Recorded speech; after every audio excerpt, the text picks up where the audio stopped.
భక్తుడు అనమాట శివుడు.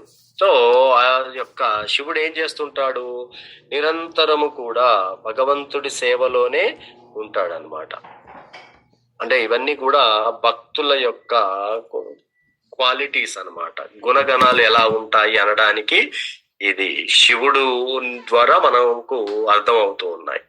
సో అందుకని శివుడు నిరంతరము భగవంతుడి సేవలో ఉంటాడు, అది ఒక క్వాలిటీ. అయితే తర్వాత పర్ఫెక్షన్, హయ్యెస్ట్ గోలు కృష్ణ ప్రేమ, దాన్ని పొందడానికి ఆయన ఎప్పుడు భక్తుడు నిరంతరము ప్రయత్నిస్తూ ఉండడం.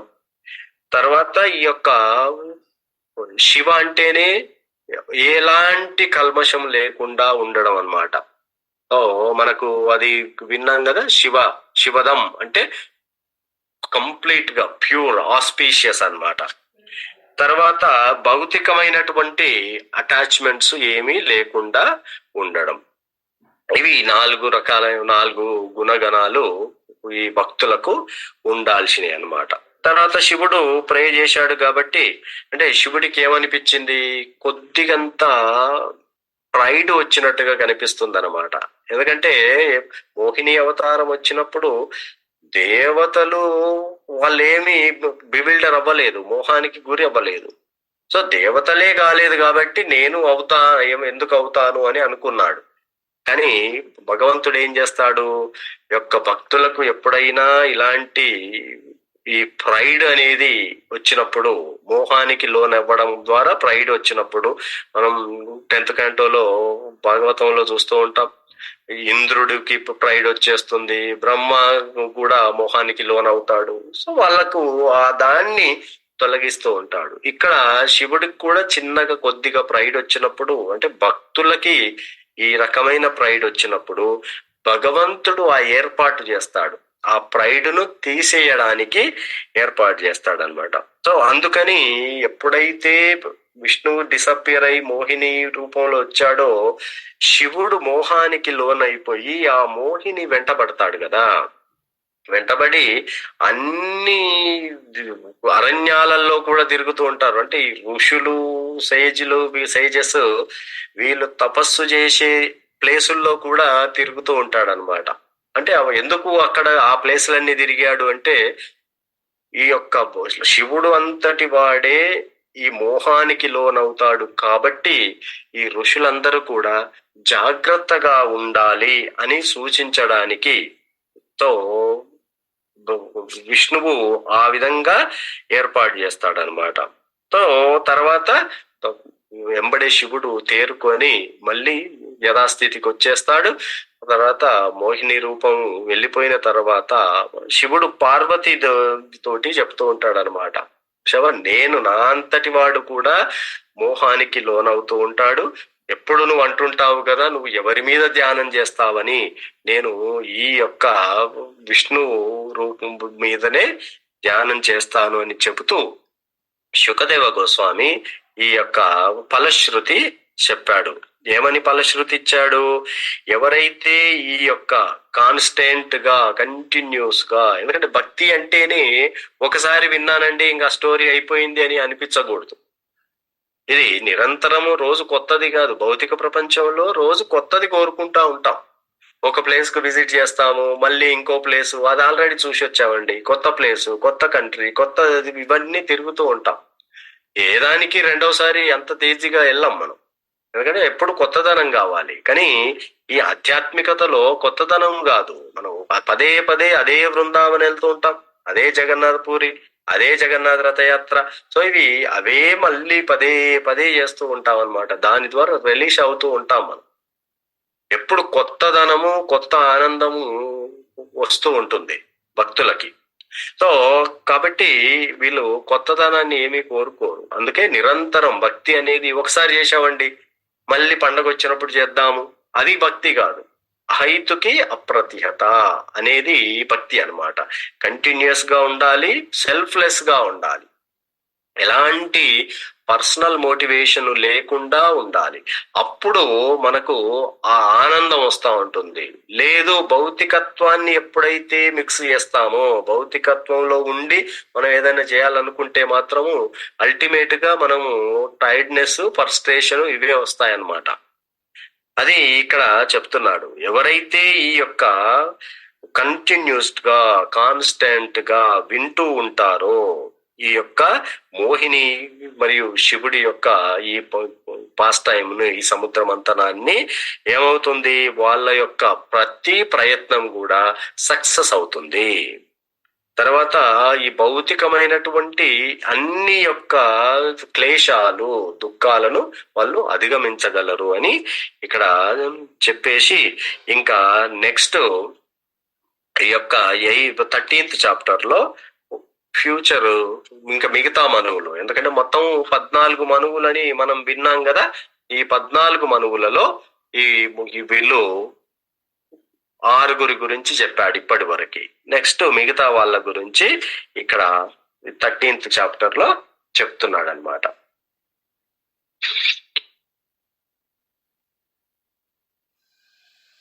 ప్రస్తుత మనువగు శ్రాద్ధదేవుడు సూర్యలోకాధిపతియగు వివస్వానుని తనయుడు.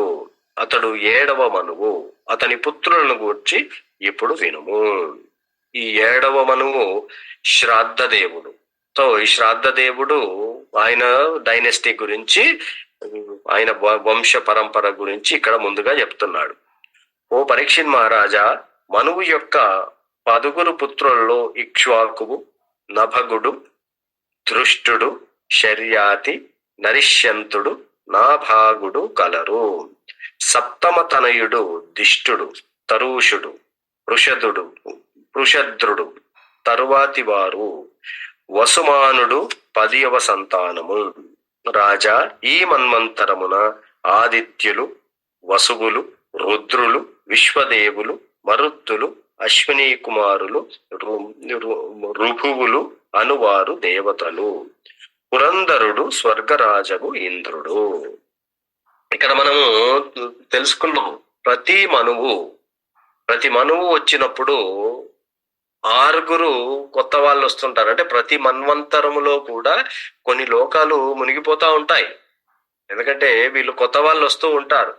ఇప్పుడు మనువులు వచ్చినప్పుడు ఎవరు, మనువు మారినప్పుడు మనువు పుత్రులు వీళ్ళు మారుతారు. సో కొత్త మనువు, కొత్త ఆయన యొక్క పుత్రులు, తర్వాత దేవతలు, తర్వాత ఋషులు కూడా. సో వీళ్ళందరూ కొత్త వాళ్ళు వస్తూ ఉంటారనమాట. ఇక్కడ 7వ మన్వంతరంలో మాత్రము ఈ యొక్క పురంధరుడు అనేవాడు ఇంద్రుడు అయ్యాడనమాట. కశ్యపుడు, అత్రి, వశిష్ఠుడు, విశ్వామిత్రుడు, గౌతముడు, జమదగ్ని, భరద్వాజుడు అనువారులు 7 ఋషులు.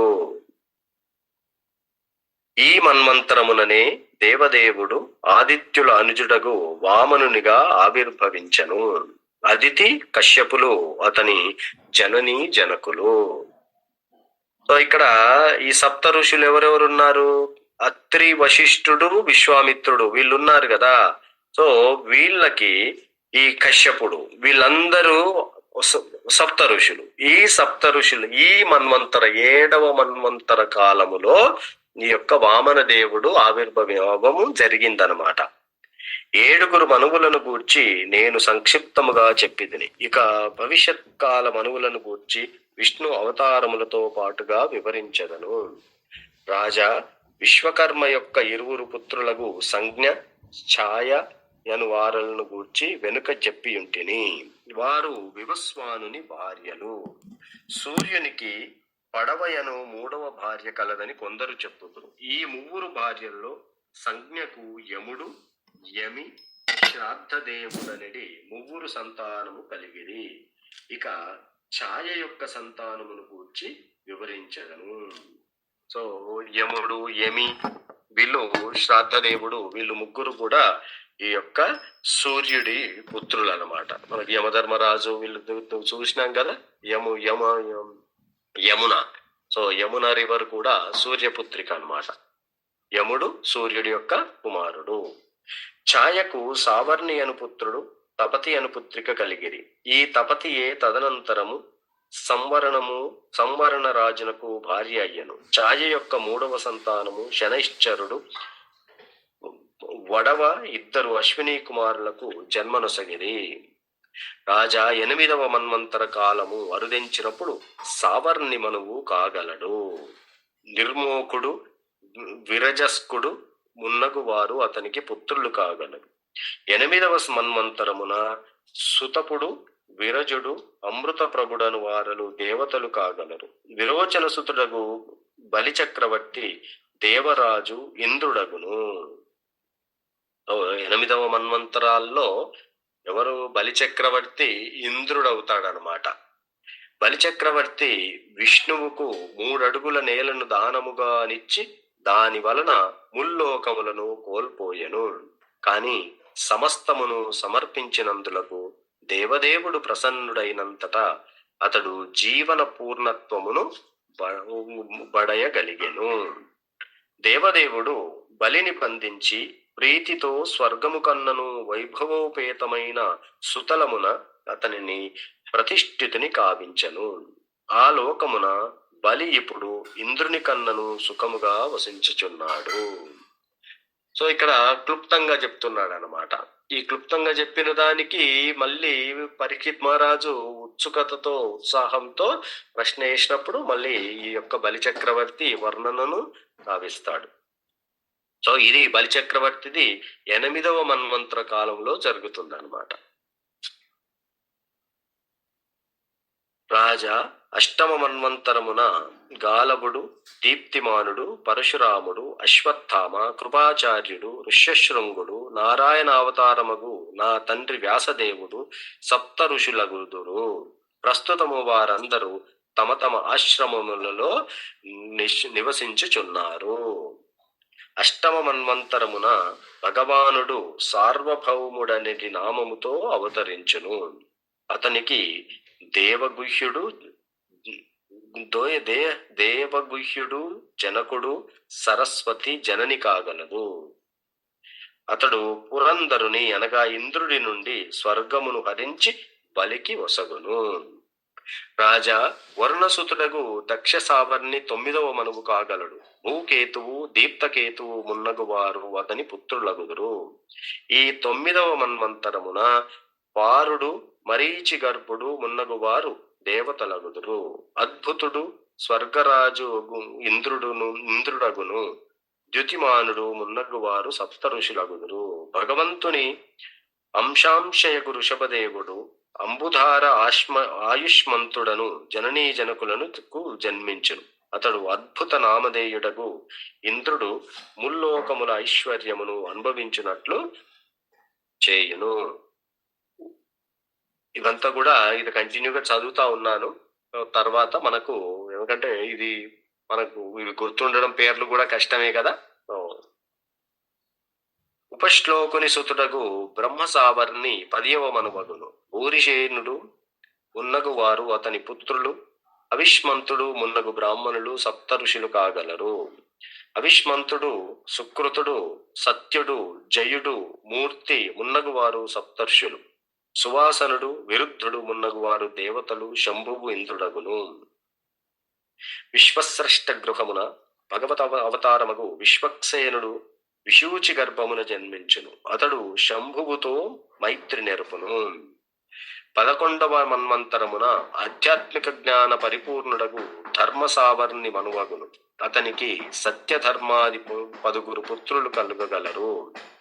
విహంగములు, కామగములు, నిర్వాణ రుచి మున్నగు వారు దేవతలగుదురు. వైధృతుడు ఇంద్రుడును అగును.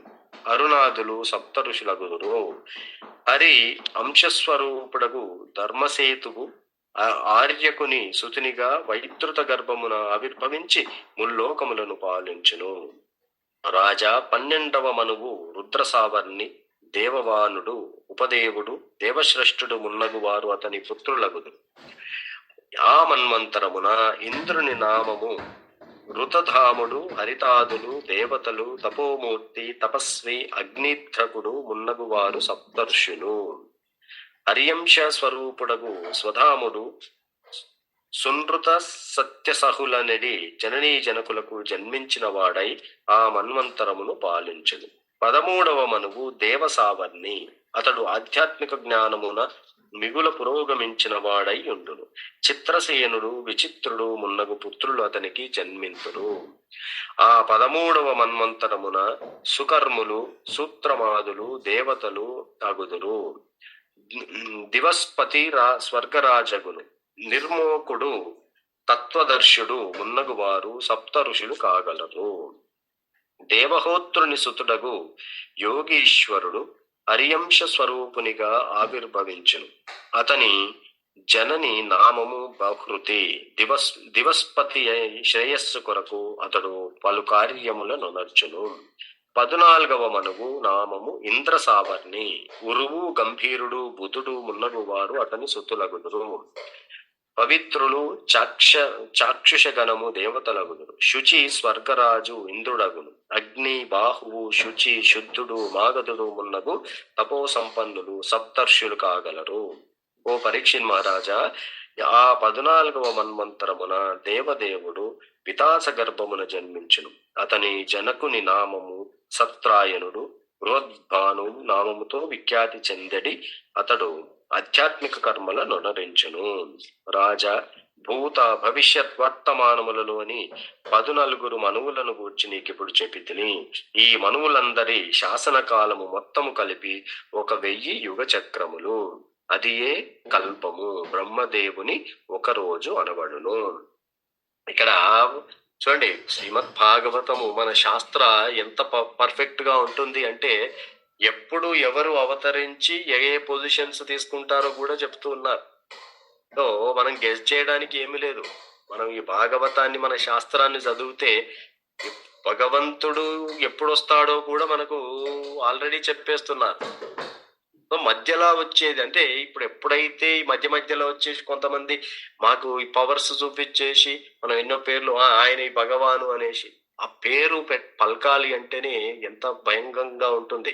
అదే భగవంతుడికి పెట్టాల్సిన పేరుని మనం ఎంతో మందికి ఉపయోగిస్తూ ఉంటాం అన్నమాట, తెలియనితనంతో అజ్ఞానంతో. సో ఫ్యూచర్ లో వచ్చే జరిగిపోయిన మనువుల గురించే చెప్పడం కాదు, ఇప్పుడు జరుగుతున్నది, తర్వాత ఫ్యూచర్ లో వచ్చే మనువులు ఎవరెవరు మనువులు అవుతారు, ఎవరెవరు సప్తర్షులు అవుతారు, వాళ్ళ పుత్రులు ఎవరు అవుతారు, వాళ్ళ తల్లిదండ్రులు ఎవరు అని కూడా మనకు మన భాగవతము అందిస్తుంది అనమాట. సో ఈ విధంగా 14 మనువుల గురించి శుకదేవ గోస్వామి ఈయనకు చెప్పినప్పుడు ఇప్పుడు ఈ నెక్స్ట్ చాప్టర్ లో 14వ చాప్టర్ లో పరీక్షిన్ మహారాజు ప్రశ్నేస్తున్నాడు అనమాట. ఓ దేవా శుకదేవ గోస్వామి, ప్రతి మన్వంతరమున మన్వాదులు ఏ విధముగా తమ కర్మలలో నెలకొనెదరో ఎవని ఆజ్ఞచే వారట్లు నియుక్తులగుదురో వివరింపుము అని అడుగుతున్నాడు అనమాట. అంటే ఈ మనువులు వాళ్ళ యొక్క కర్మలు ఎలా ఉంటాయి అని వాళ్ళను ప్రశ్నేస్తున్నాడు. ఇంకా శుకదేవ గోస్వామి ఆ ప్రశ్నకి సమాధానం ఏంటంటే, రాజా, మనువులు మనుపుత్రులు ఋషులు ఇంద్రులు దేవతలందరూ యజ్ఞుడు వంటి పలు అవతారములలో భగవంతుని చేతనే నియుక్తులగుదురు. వీళ్ళంతా ఎట్లా మరియు ఎవరు వాళ్ళను నియమిస్తున్నారు, ఎవరు నియంత్రిస్తున్నారు అనేది ప్రశ్న. ఎందుకంటే ఇప్పుడు మనకు కూడా అనిపిస్తుంది ఇప్పుడు ఇంద్రుడు ఇండిపెండెంట్ అనేసి. సో ఎవరు ఇండిపెండెంట్ కాదు, ప్రతి ఒక్కరిని ఆ భగవంతుడే నియమిస్తున్నాడు, భగవంతుడే నియంత్రిస్తాడు. మరి దేవతలే ఆయన నియంత్రిస్తున్నప్పుడు మరి మనం కూడా మనం ఎంతటి వాళ్ళం అప్పుడు మనకు అర్థమవుతుంది అనమాట. ఓహో, మనము కూడా ఆయన నుంచే వస్తున్నాము, ఆయననే మనల్ని నియంత్రిస్తున్నాడు. కాబట్టి మనం చేయాల్సిన ఈ మానవ జన్మలో చేయాల్సిన ధర్మం కూడా మనకు అప్పుడు కరెక్ట్ గా అర్థమవుతుంది. ఎందుకంటే ఆయన సేవ చెయ్యడానికే ఈ జన్మ వచ్చింది అనేది మనకు అర్థమైనప్పుడు మనకు చాలా రిలీఫ్ ఉంటుంది, సర్ప్రైజింగ్ గా కూడా ఉంటుంది. ఇప్పుడు ఇంతవరకు మనం ఏం చేస్తున్నాము, మన కోసమే చేసుకుంటూ బతుకుతూ ఉన్నాం. రాజా, యజ్ఞుడు వంటి పలు అవతారములను ఇదివరకే నేను వివరించి తిని.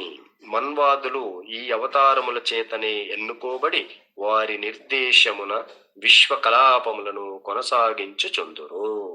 సో ఈ మనువులందరూ కూడా భగవంతుని యొక్క ఆజ్ఞలను వాళ్ళు అనుసరిస్తూ ఉంటారు. అందుకని బ్రహ్మ యొక్క ఒక రోజు అంటే 1000 కల్పాలు, అంటే ఈ 4 యుగాలు కలిపితే ఒక సైకిల్ అయితే, అలాంటివి మనకు 1000 కల్పాలన్నమాట. సో అందులో 14 మనువులు వీటిని రూల్ చేస్తా ఉంటారు. అది భగవంతుని ఆదేశానుసారమే వాళ్ళు ఈ యొక్క కార్యకలాపాలలో నియమితమవుతారు అని శుకదేవ గోస్వామి చెప్తున్నాడు. ప్రతి చతుర్యుగ చక్రము పూర్తయిన తర్వాత మనువుల నిత్య కర్మము లుప్తమగుటను గాంచిన వారై ఋషులు ధర్మ సంస్థాపనం చేయుదురు. మనకు మనువుల నుంచే వచ్చాము కాబట్టి మనుషులైనాం. సో ఈ మను చరిత్ర ప్రకారం ఏంటంటే ఎవ్వరము మనం ఎలా నడుచుకోవాలో కూడా మనకు చక్కగా ప్రతి మన్వంతరంలో ఇవి మారుతా ఉంటాయి, కొంచెం వేరియేషన్స్ తోటి వస్తూ ఉంటాయి. ప్లస్ ఈ లీలలు జరుగుతున్నప్పుడు కూడా ఒక్కొక్కసారి ఒక్కొక్క తీరుగా కూడా లీలలు జరుగుతూ ఉంటాయి. అందుకే కొన్నిసార్లు మనం ఇది ఇలా కదండి అని మనం వింటా ఉంటాం, మళ్ళీ కొన్నిసార్లు ఇంకొకరు చెప్తా ఉంటారు. సో మనం దేన్ని తప్పు అనడానికి లేదు, అంటే ఆ మన్వంతరాలో జరిగినది వాళ్ళు చెప్తూ ఉండి ఉంటారు. సో ఏదైనా కానీ భగవంతుడి గురించి ఏది చెప్పినా గానీ ఆయన గ్లోరిఫికేషన్ ఉన్నంత వరకు, అందుకే అంటారు కదా సినిమాల్లో కూడా కొన్ని అటు ఇటుగా చూపిస్తూ ఉంటారు. యాజ్ లాంగ్ యాజ్ అది భగవంతుని గ్లోరిఫికేషన్ కోసం వాడినంత సేపు కొన్ని బాగానే ఒదుగుతాయి అన్నమాట. కొన్ని విమర్శించేది మాత్రం అందులో పెట్టకూడదు. రాజా, దేవదేవుని ఆదేశానుసారము పూర్తిగా కర్మలలో నెలకొనిన మనువులు అటుపిమ్మట ధర్మమును 4 పాదములలో నేరుగా పునఃస్థాపింతురు. సో ఈ ధర్మానికి 4 పాదాలు అంటాం కదా. సో ఆ ధర్మానికి ఉన్న 4 పాదాలనే కొన్నిసార్లు ధర్మానికి 4 పాదాలు అంటే కొంతమంది యజ్ఞ, దాన, తప, కర్మ ఇవి కూడా అని చెప్తూ ఉంటారు. ఎక్కడ ఉన్నా గానీ ధర్మాన్ని, ఇప్పుడు మనకు ప్రభుపాదుల వారు ఇచ్చిన 4 రెగ్యులేటివ్ ప్రిన్సిపల్స్ అని ఇచ్చారు. సో అందుకే మనకి ఇస్కాన్ లోకి రావాలి అంటే చాలా మందికి కష్టంగా కూడా ఉంటుంది. మిగతా ప్లేసుల్లో ఫాలోవర్స్ ఎక్కువ ఉంటారు ఇస్కాన్ కంటే కూడా. ఎందుకు అంటే ఇంత స్ట్రిక్ట్ గా ఎవరు చేస్తారండి అని. సో ఈ మనువులు కూడా ఏం చేస్తారంటే కంప్లీట్ గా భగవంతుని ఆదేశానుసారము కర్మలు చేస్తూ ఈ ధర్మాన్ని, వాళ్ళ మొట్టమొదటి డ్యూటీ ఏంది, ధర్మము 4 పాదాల మీదుగా నిలబడేటట్టుగా చూస్తారనమాట.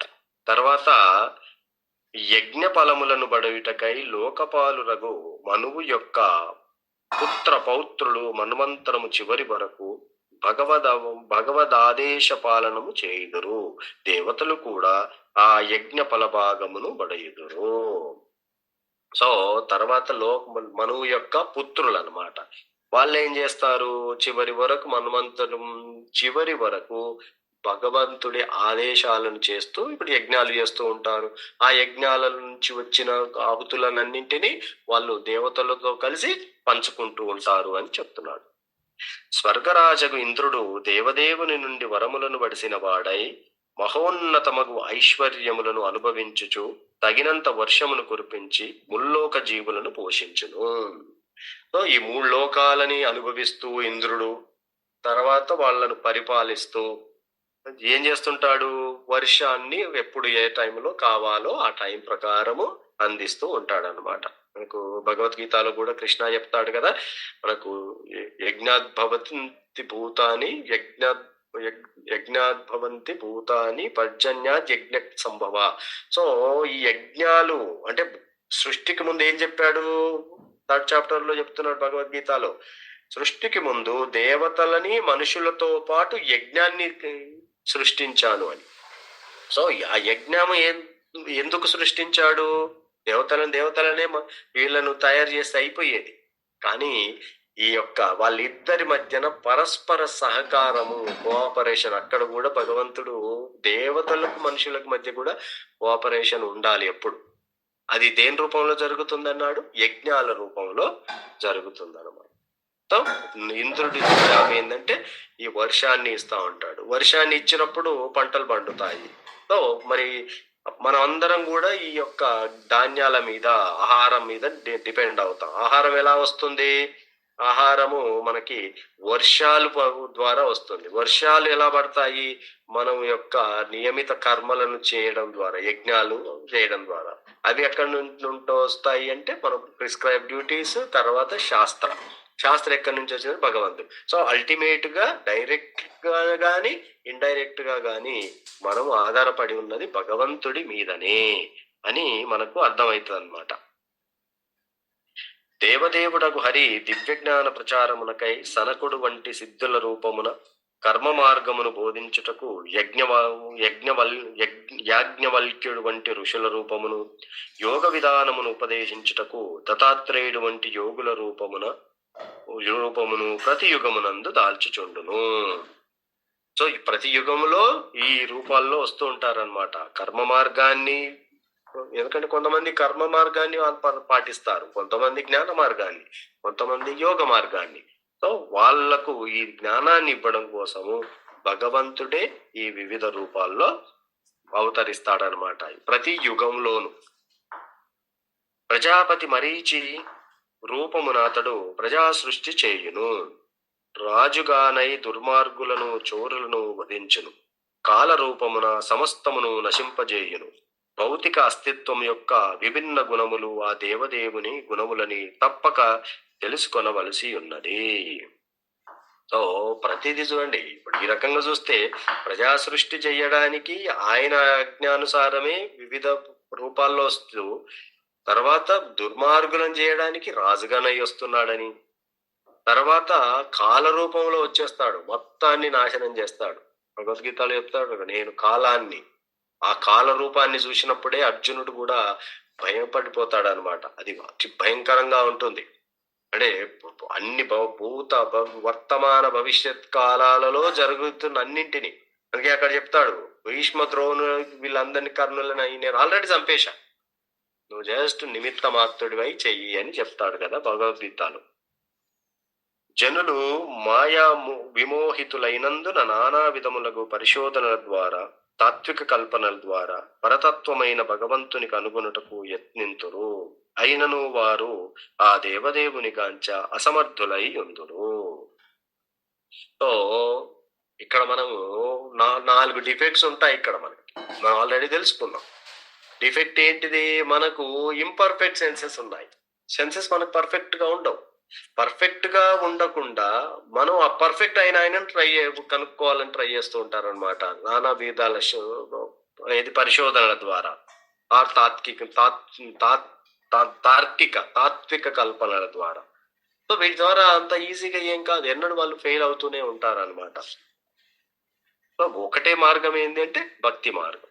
సో ఆ విధంగా భక్తి మార్గం మాత్రమే ఇది భగవంతుణ్ణి తెలుసుకోవచ్చు. భక్త్యామాం అభిజానాతి యావన్యశ్చాస్మి తత్వతః మనకు 18 చాప్టర్ లో చెప్తాడు కదా, 55 శ్లోకాలో ఈ యొక్క భక్తి ద్వారానే తనను భగవంతుణ్ణి తెలుసుకోగలము, వేరే మార్గమే లేదు.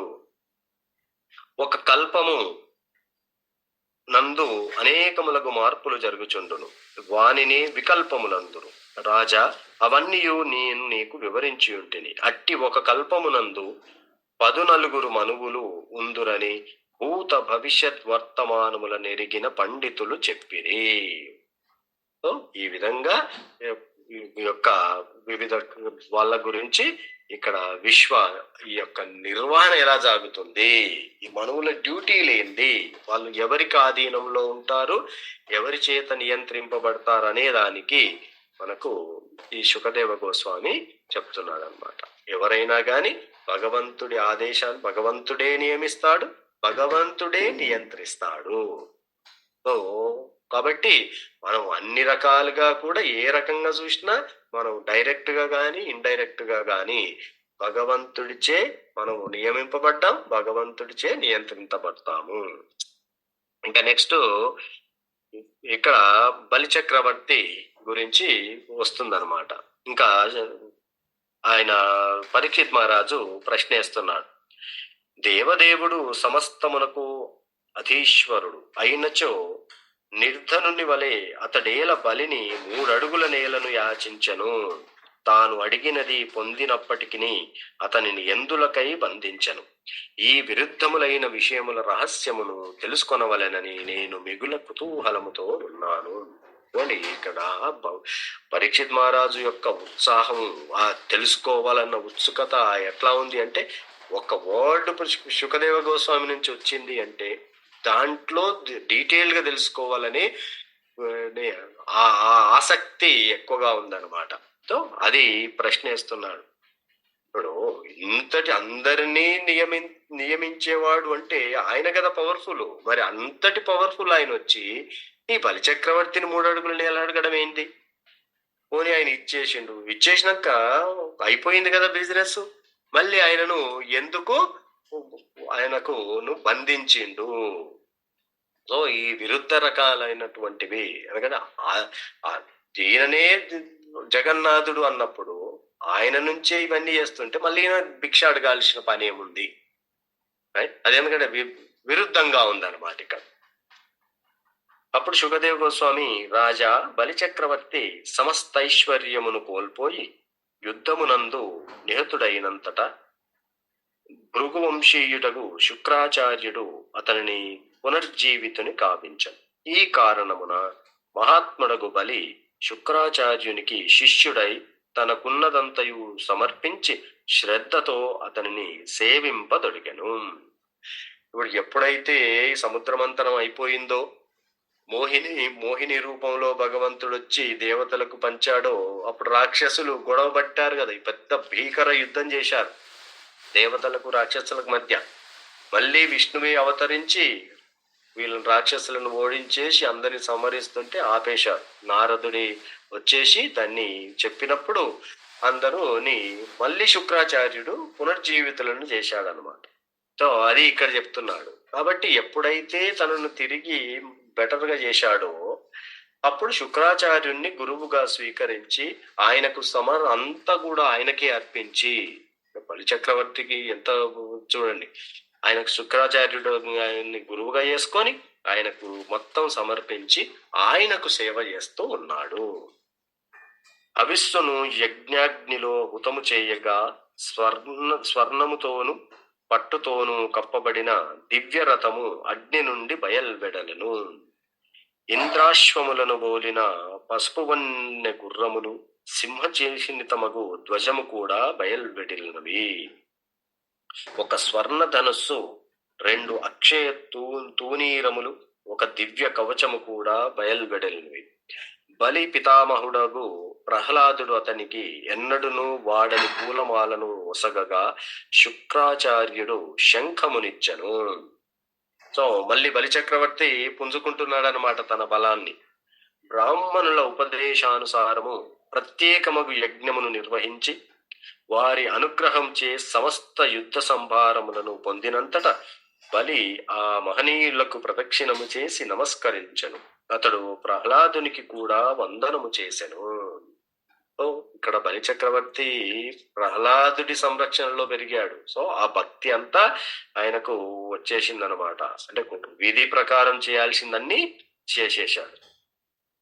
పిమ్మట బలి శుక్రాచార్యుడు ఉసిగినట్టి రథమునెక్కి పూమాలచే అలంకృతుడై ఖడ్గమును, ధనస్సును, తూనీరములను ధరించను. కర్ణములయందు మకరకుండములను, హస్తములయందు స్వర్ణ కంకణములను దాల్చిన అతడు రథాసీనుడైనంతటా పూజనీయాగ్ని వలె శోభించను. చక్కగా తయారైపోయి ఆ యజ్ఞములోంచి వచ్చిన రథము, ఆయుధాలు, శంఖము, ఆ ప్రహ్లాదుడిచ్చిన పూమాల వీటన్నింటిని ధరించి ఆ యొక్క రథం మీద నిలబడింది అనమాట. ఎట్లా ఉన్నాడు అప్పుడు? పూజాగ్నియ వలె శోభిస్తూ ఉన్నాడనమాట. ఐశ్వర్యము, బలము, సౌందర్యమునందు తనతో సమానులైన వారు ఆకాశమును మృంగివేయునట్లుగాను దిక్కులను తమ దృష్టితే దగ్ధము అనర్చునట్లుగాను గోచరించుచున్నవారు అనగు అసుర నాయకులను, అసుర సైన్యమును కూడిన వాడై బలిచక్రవర్తి ఐశ్వర్యపూర్ణమగు ఇంద్రపురికి బయలుదేరెను. నిజమునకు అతడు సమస్త జగత్తును కంపింపజేయునట్లు కనిపించెను. ఎప్పుడైతే బలం వచ్చేసిందో మళ్ళీ ఇంద్రుడి మీదకి దాడికి బయలుదేరాడనమాట. ఇంద్రపురి అత్యంత మనోహరముగు నందనాది ఉపవనోద్యానములచే నిండియుండెను. పుష్ప ఫల పత్ర భారముచే అచటనున్న అమరవృక్షముల శాఖలు క్రిందకు వంగియుండెను. కూయిచున్న పక్షుల జంటలు గానము చేయుచున్న మధుపములతో ఆ ఉద్యానవనములు నిండియుండి వాతావరణమంతయు దివ్యముగా నుండెను. హంసలు, సారసములు, చక్రవాకములు, కారండవములతో నిండిన పద్మ సరోవరములు కలిగినట్టి ఆ ఉద్యానవనములలో సుందర స్త్రీలు దేవతలచే రక్షితులై క్రీడింతురు. అంటే ఇక్కడ స్వర్గంలో కూడా ఈ పక్షులు అన్ని కూడా ఉన్నాయన్నమాట. అన్ని రకాలైన పక్షులు, పండ్లు, పూలు, చెట్లు, అన్ని రకాలైనటువంటివి అక్కడ అంత అందంగా ఉంది. ఆ పట్టణము ఆకాశ గంగయని తెలియబడు గంగాజలముతో నిండినట్టి అగర్తలతోనూ అగ్నివర్ణము కలిగిన ఎత్తైన ప్రాకారము చేతను చుట్టబడి ఉండెను. ఆ ప్రాకారముపై యుద్ధ స్థానమును ఉన్నది. ఇక్కడ స్వర్గాన్ని వర్ణిస్తూ ఉన్నాడు. తలుపులు స్వర్ణ నిర్మితములు కాగా ద్వారములు స్ఫటికమయమై ఉండెను. అవన్నీయును పలు రహదారులతో కలపబడి ఉండెను. ఆ నగరము విశ్వకర్మచే నిర్మింపబడెను. ఇక్కడ ప్రతి దగ్గర విశ్వకర్మ చేత ఈ యొక్క ఇంద్రపురి కూడా నిర్మించబడి ఉందన్నమాట. ఆ పట్టణము ప్రాంగణములతోనూ విశాలమగు రహదారులతోనూ సభాగృహములతోనూ కోట్ల కొలది విమానములతోనూ నిండి ఉండెను. కూడలి ప్రాంతములు మణిమయములై అచ్చట వజ్రములతోనూ పగడములతోనూ తయారైన వేదికలు ఏర్పాటు చేయబడెను. నిర్మల వస్త్రధారణం చేసినట్టి నిత్య యవ్వన రూపవతులు ఆ పట్టణమున అగ్నిశిఖల వలె శోభించిరి. వారందరమును శ్యామాగుణమును కలిగియుండిరి. నగర వీధుల్లో వీచడి గాలి దేవాంగనల కురుల నుండి జాలువారిన పుష్పముల పరిమళమును కూడియుండెను. స్వర్ణ గవాక్షముల నుండి బయల్వెడలడి శ్వేతవర్ణ సుగంధయుక్త అగరుధూపముతో నిండిన రహదారులతో అప్సరసలు చనుచుండిరి. సో అందమైన పండ్లు, చెట్లు, వృక్షాలే కాకుండా అక్కడ అందమైన యువతులు వాళ్ళు కూడా ఉన్నారన్నమాట. ఆ నగరము ముత్యాల పందిళ్ల చేతను హేమమణిమయ ధ్వజాంకితమగు గోపురముల చేతను అలంకృతమై ఉండెను. నెమళ్ళు, పావురములు, తుమ్మెదల నాదముచే పట్టణమంతయు సదా ప్రతిధ్వనించుచుండెను. విమానములయందు సంచరించడి సుందర నారీగణము శ్రవణ మనోహరముగా మంగళ గీతములను ఆలపించుచుండెను. మృదంగములు, శంఖములు, దుందుబులు, పిల్లన గ్రోగులు, తాళయుక్తముగా మ్రోగుచున్న వీణలు మున్నగువాని సామూహిక వాద్యనాదముచే నగరమంతయు నిండియుండెను. అచట నిరంతరము నృత్యము కొనసాగుచుండెను. గంధర్వులు గానము చేయుచుండిరి. ఆ విధముగా ఇంద్రపురి శోభ సాక్షాత్తుగా సౌందర్యమూర్తినే జయించుచుండెను. పాపులు, అసూయపరులు, ఇతరుల జీవుల ఎడ హింసా ప్రవృత్తి కలవారు, కపటులు, గర్వితమతులు, కామకులు, లోభులు ఆ నగరమున ప్రవేశింపజాలరు. అచటనున్న వారందరూ ఈ దోషములు లేనివారై ఉండిరి. ఈ యొక్క ఇంద్రుడి యొక్క పురానికి వెళ్ళాలంటే ఎలాంటి క్వాలిటీస్ ఉండాలో ఇక్కడ చెప్తున్నాడు అనమాట. పాపం చేసిన వాళ్ళు ఇంద్రపురికి వెళ్ళలేరు, స్వర్గం. తర్వాత అసూయపరులు వెళ్ళలేరు. తర్వాత హింసా ప్రవృత్తి, ఇతర జంతువులను హింసించి భుజించే వాళ్ళు గాని, అంటే మాంసాహారులే గాని, తర్వాత ఫన్నుకు కూడా వాళ్ళని హింసించే వాళ్ళు గాని అక్కడికి వెళ్ళలేరు. తర్వాత కపటత్వంతో ఉన్న వాళ్ళు, సో వాళ్ళకు కూడా ఎంట్రన్స్ లేదనమాట. తర్వాత ప్రైడ్ ఉన్న వాళ్ళకు ఎంట్రన్స్ లేదు. తర్వాత లస్ట్, కామంతో ఉన్న వాళ్ళకు కూడా అక్కడికి వెళ్ళలేరు. తర్వాత గ్రీడ్, లోభం. సో ఇవన్నీ రకాలైనటువంటి భౌతికమైనటువంటివి ఉన్న వాళ్ళను ఆ నగరానికి వెళ్ళలేరు అని చెప్తున్నాడు.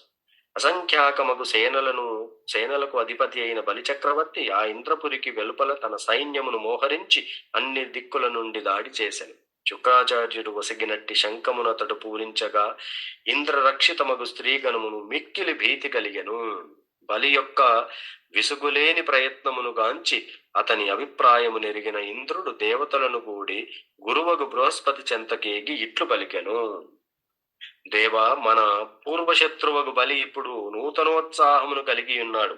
అతడెంతటి మహాద్భుతమగు శక్తిని పడెసెననగా బహుశా అతని తేజమును మనము నిరోధింపజాలమని నేను తలంచుచున్నాను.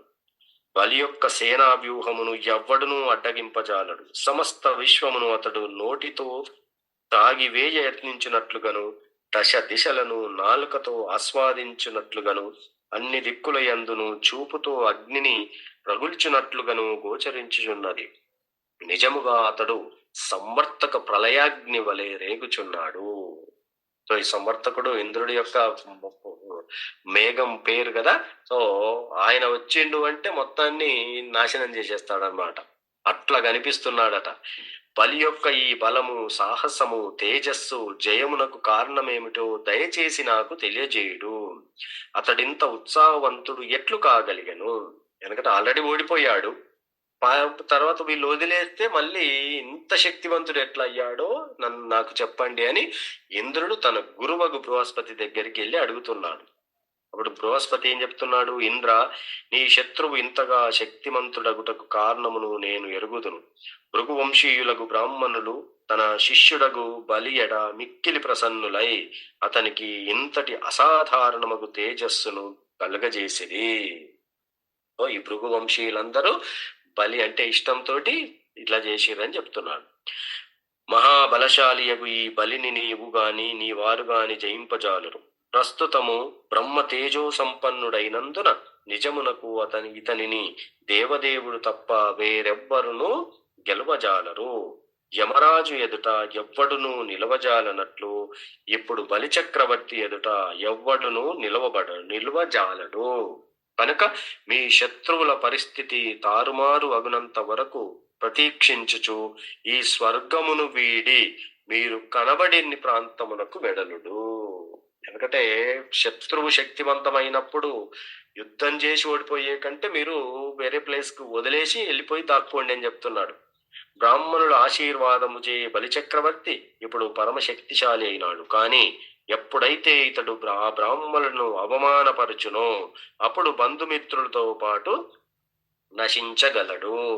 ఏ బ్రాహ్మణుల కృపచేత ఇంత శక్తివంతుడయ్యాడో ఆ బ్రాహ్మణులను అవమానం చేసినప్పుడు మాత్రమే మళ్ళీ అతను వీక్ అవుతాడు అని ఈ బృహస్పతి ఇంద్రుడికి చెప్తున్నాడు. ఇంకా శుకదేవ గోస్వామి ఫర్దర్ ఏం చెప్తుండు? తమ లాభమును గూర్చి బృహస్పతి ఆ విధముగా ఉపదేశించినంతట దేవతలు అతని వాక్కును అంగీకరించిరి. పిమ్మట వారు కామరూపులై దానవులకు కనబడక స్వర్గమును విడిచి వెళ్ళిరి. దేవతలు అంతర్ధానము చెందిన పిమ్మట విరోచన సుతుడకు బలి స్వర్గమును ప్రవేశించి అచట నుండి ముల్లోకములను తన ఆధీనములోకి తెచ్చుకొనెను. సమస్త విశ్వమును జయించినట్టి తమ శిష్యుని మిగుల ప్రసన్నులైన భృగువంశీయులు అతనిచే అంతటా శతాశ్వమేధ యజ్ఞములు నిర్వహింపజేసిరి. ఈ భృగు వంశీయ బ్రాహ్మణులందరూ ఏం చేశారు? బలి చక్రవర్తి చేత ఈ యొక్క 100 అశ్వమేధ యజ్ఞాలను కూడా కంప్లీట్ చేపించారనమాట. అట్టి యజ్ఞములను నిర్వహించినంతటా ముల్లోకములలో అన్ని దిక్కుల అతని కీర్తి వ్యాపించెను. ఆ విధముగా బలిచక్రవర్తి ఆకాశమునందలి పూర్ణచంద్రుని వలె తన పదమున శోభించెను. మహాత్ముడగు బలి తన్ను కృతార్థునిగా తలుచుచు బ్రహ్మణానుగ్రహమున పరమ ఐశ్వర్యవంతుడు సమృద్ధి కలవాడునై రాజ్యమును భోగింపసాగెను. ఈ విధంగా బలిచక్రవర్తి 3 లోకాలని తన ఆధీనములోకి తెచ్చుకున్నాడు అనమాట. సో మనం నెక్స్ట్ది రిమైనింగ్ బలిచక్రవర్తి మిగతా స్టోరీ కంటిన్యూ చేద్దామండి. ఏమైనా క్వశ్చన్స్ కామెంట్స్ ఉంటే అవి తీసుకుందాము.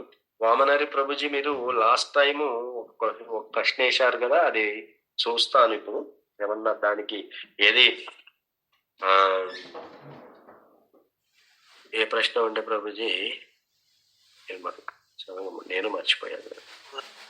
మా మధ్య చాలా స్ట్రాంగ్ అవుతుంది. పంచరాత్రిక విధి, భాగవత విధి అని అనుకుంటా ప్రభుజీ, అదే కదా. ఇది మనకు ఒక దగ్గర ఒక ఆర్టికల్లో చదువుతా ఉండే అనమాట.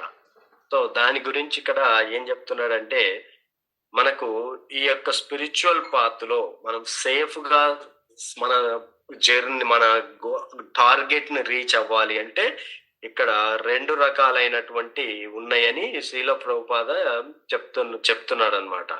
ఈ 2 అంటే భక్తికి, ఇప్పుడు ఒక ట్రైన్ కి ట్రాక్స్ 2 ట్రాక్లు ఎట్లా ఉంటాయో ప్యారలల్ గా ఈ భక్తికి కూడా ఈ 2 రకాల ట్రాక్స్ అన్నమాట. ఒకటి ఏమో ఇది భాగవత విధి. ఈ భాగవత విధి ఎట్లా ఉంటుంది, ఇది మనము ఈ నవవిధ భక్తి చేస్తుంటాము కదా, శ్రవణం, కీర్తనం, ఈ మార్గము. సో శ్రవణం కీర్తన మార్గము ఇది భాగవత విధి అన్నమాట. దీన్ని మనం రాగ మార్గ అని కూడా అంటారు అని చెప్తున్నాను. రెండవది ఏంటంటే పంచరాత్రిక విధి. ఈ పంచరాత్రిక విధి ఎట్లా ఉంటుంది, ఇది అర్చన. సో దీన్ని అర్చన మార్గం అంటారు, డైటీ వర్షిప్ చేస్తూ ఉంటారు అనమాట.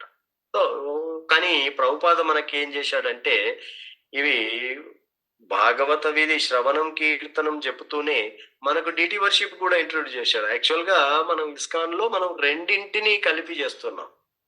అందుకని మనము, ఎందుకంటే ఇది ఇప్పుడు చాంటింగ్ చేస్తున్నాం, వింటూ ఉన్నాం, తర్వాత మళ్ళీ బ్రాహ్మణ దీక్ష అవ్వగానే మనకు డీటీ వర్షిప్ కూడా ఇంట్రడ్యూస్ చేశారు.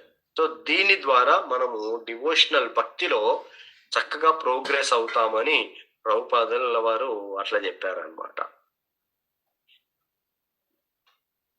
సో అది ఒక పాయింట్ చెప్తున్నాడు. ఇంకా నెక్స్ట్ ఏం చెప్తున్నాడంటే, ఇది కలియుగాలో యూజువల్ గా ఏంటి అంటే, ఇప్పుడు చాలా మంది డీటీ వర్షిప్ చేస్తా ఉంటారు ఇంట్లో. అది ఒక టైంలో ఏమంటున్నాడంటే, ఇది శూద్ర టైప్ వర్షిప్ అనమాట. అంటే ఏదో ప్రాసెస్ లోకి వెళ్ళిపోయి చేయడం కాదు, అలానే కాదు. ఎందుకంటే ఇప్పుడు ఏదైనా చేసినప్పుడు మన హృదయం ప్యూరిఫై అవ్వాలి.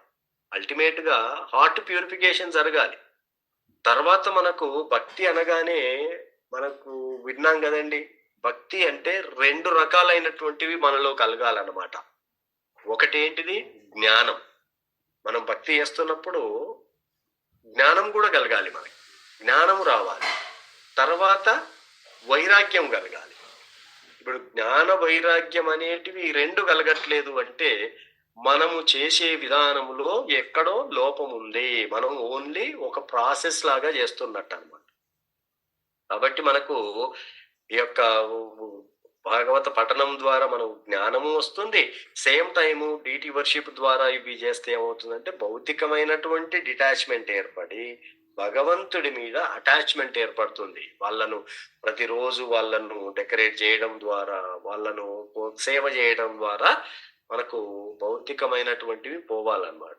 ఇవి జరగట్లేవు అంటే మనకు భక్తి మనం చేస్తలేని కిందికే వచ్చేస్తుంది, జ్ఞాన మరియు వైరాగ్యాలు. సో ఆ విధంగా ఇది ఇప్పుడు పంచరాత్ర విధానం ఏమంటున్నారు అంటే, డీటీ వర్షిప్, టెంపుల్లో డీటీ వర్షిప్ చేస్తూ ఉంటాం కదా. సో అది ఎట్లా చేస్తూ ఉంటారు, వాళ్ళు సమాధి స్థితిలో చేస్తారు. ఒక్కసారి డీటీ ముందుకు వెళ్ళిన తర్వాత మనకు వాళ్ళ రూపము మీద మనం ధ్యానం జరుగుతూ ఉంటుంది. కంప్లీట్ ట్రాన్స్ లో ఉండి చేయాలన్నమాట. సో అది జరగకపోతే ఏదో మనము నామమాత్రంగా చేస్తున్నట్టుగా ఉంటుంది. ఈ పంచరాత్ర వీధిలో ఏం చెప్తున్నాడు అంటే, 5 రకాల, పంచ అంటే 5 కదా. సో 5 పార్ట్స్ ఉంటాయని చెప్తున్నాడు అనమాట. ఒకటి ఏంటిది, అభిగమన అంటే ముందుగా ప్రిలిమినరీ యాక్టివిటీస్ అనమాట. ఏంటివి అవి, పంచరాత్ర వీధిలో 5 స్టెప్స్.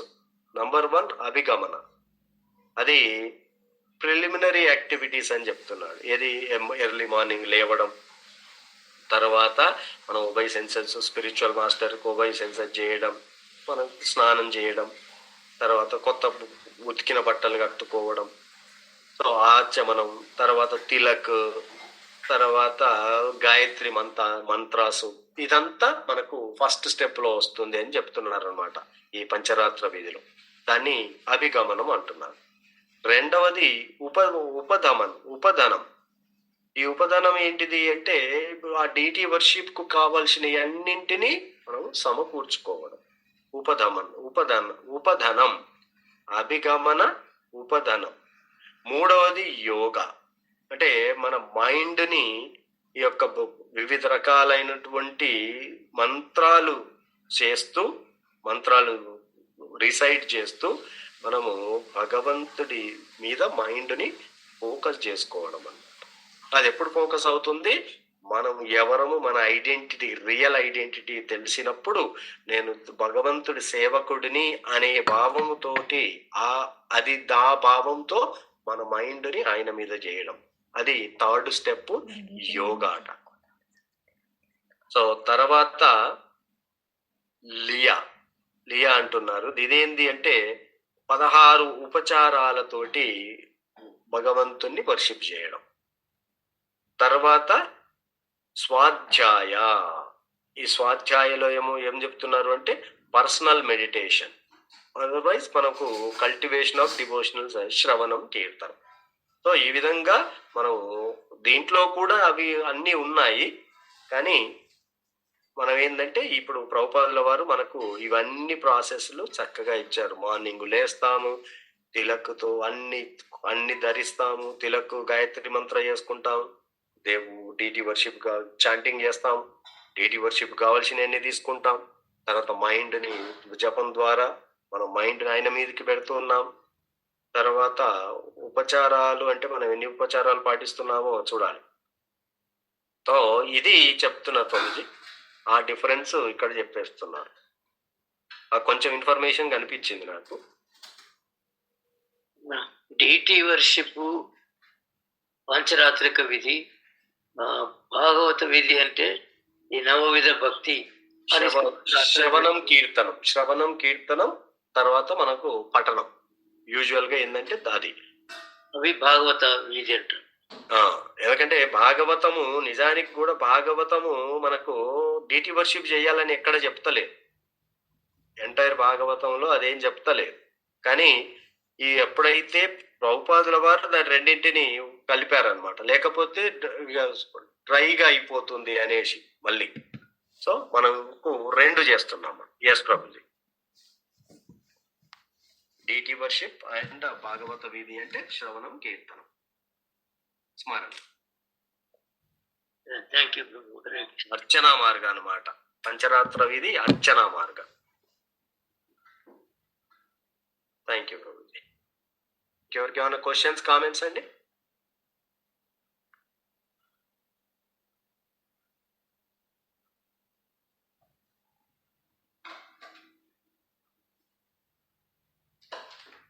ఇంకేం క్వశ్చన్స్ లేకపోతే మనము నర్సింగ ప్రేయర్ ఈరోజు ఎవరున్నారు?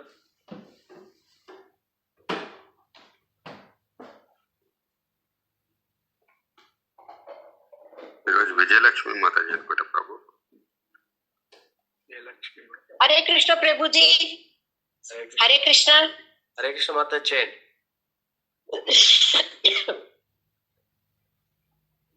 ఓం నమో నృసింహ ప్రణామం. ఓం నమో భగవతే నారసింహాయ. నమస్తేజస్తేజసే. ఆవిర్భవ వజ్రనత వజ్రదంశ్ర కర్మాశయాన్ రందయ తమోగ్రసగ్రస. ఓం స్వాహ. అభయం ఆత్మని భూయిష్టాం. ఓం క్షరాం. ఓం నమో నారసింహాయ. ఉగ్రం వీరం మహావిష్ణుం జ్వలంతం సర్వతోముఖం నృసింహం భీషణం భద్రం మృత్యోర్నమామ్యహం. ఉగ్రం వీరం మహావిష్ణుం జ్వలంతం సర్వతోముఖం నృసింహం భీషణం భద్రం మృత్యోర్నమామ్యహం. ఉగ్రం వీరం మహావిష్ణుం జ్వలంతం సర్వతోముఖం నృసింహం భీషణం భద్రం మృత్యోర్నమామ్యహం. నమస్తే నరసింహాయ. నమస్తే నరసింహాయ. ప్రహ్లాదలాదదాయినే. ప్రహ్లాదలాదదాయినే. हिरण्याकाशि पूर्वचः हिरण्याकाशि पूर्वचः शिलटङ्कानकालाये शिलाटङ्कानकालाये इतो नरसिंह परतो नरसिंह इतो नरसिंह परतो नरसिंह यतो यतो यामि ततो नरसिंह यतो यतो यामि ततो नरसिंह बहिर्नरसिंह हृदये नरसिंह बहिर्नरसिंह हृदये नरसिंह नरसिंहमदिं शरणां प्रपद्ये नरसिंहमदिं शरणां प्रपद्ये तव करकमलवरे नाका अद्भुत शृंगा दलिता हिरण्यकशिपु तनुभृंगा केशवद्रुता नरहरिरूपा जय जगदीश हरे जय जगदीश हरे जय जय जगदीश हरे तव करकमलवरे नाका अद्भुत शृंगा दलिता हिरण्यकशिपु तनुभृंगा जय केशवद्रुता नरहरिरूपा जय जगदीश हरे जय जगदीश हरे जय जगदीश हरे जया लक्ष्मी नरसिंह जय लक्ष्मी नरसिंह जय लक्ष्मी नरसिंह जय लक्ष्मी नरसिंह जय प्रहलाद महाराज जय प्रहलाद महाराज जय प्रहलाद महाराज जय प्रहलाद महाराज जय जय जय प्रभुपाद प्रभुपाद प्रभुपाद जय जय प्रभुपाद जय जय गुरुदेव गुरुदेव गुरुदेव जय गुरुदेव निताय गौर हरि बोल हरि बोल हरि बोल निताय गौर हरि बोल हरे कृष्णा कृष्ण कृष्ण हरे हरे हरे राम राम हरे हरे हरे कृष्ण कृष्ण कृष्ण हरे हरे हरे राम राम राम हरे हरे हरे कृष्ण कृष्ण कृष्ण हरे हरे हरे राम राम राम हरे हरे हरे कृष्ण प्रभु जी नरसिंहदेव भगवान की जय प्रहलाद महाराज की जय श्रीला पाद की जय हरे कृष्ण प्रभु जी हरे థ్యాంక్ యూ మాతాజీ. ఇంకా ఎవరికైనా ఏమన్నా క్వశ్చన్స్ కామెంట్స్ లేకపోతే ఎండ్ చేద్దామండి ప్రభుజీ.